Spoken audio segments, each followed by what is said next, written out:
Usa ka higanting lapida nga adunay pulong Ride Safe or Ride in Peace ang gibutang sa accident-prone area sa Bukirang Barangay sa Dakbayan sa Sugbo. Mugna kini sa usa ka lalaking nabutangan ug puthaw ang nawg human madisgrasya.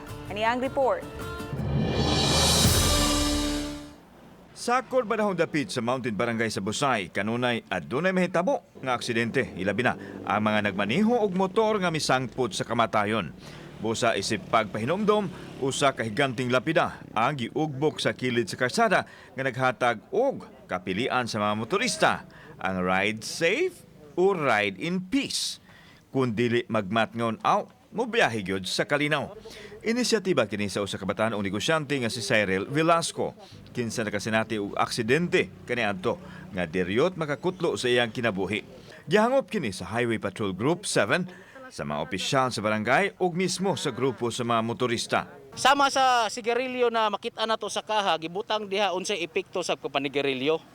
Ato ipakita po diri sa motorista na duha ra epekto na isa ra epekto na to ani kung di ta magamping sa kadalanan, mamatay or maangol. Mag-drive ka, safe ay mapag-drive.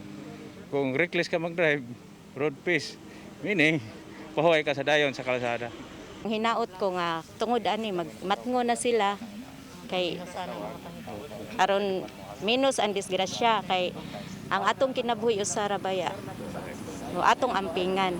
Samtang ipaambit ni Velasco ang iyang kasinatian dihang nag-ungaw sa kamatayon human madisgrasya sa motor. Kani maisip na siya nga usa ka man of steel tungod sa puthaw nga gibutang sa ilawom sa iyang nawong forever. Busa nahimo na niya karong advokasya ang pagpahimangno sa mga tao aron malikay sa trahedya. Nahiwi na ni akong kamot. Nanay putaw po na natao diri sa ako ang naong, and this is lifetime na. This is forever na pain sa kuha. That's why I'm advocating jud for road safety. Kauban si Cleofer Lumayag, ako si Alan Domingo. Balitang Bisdak.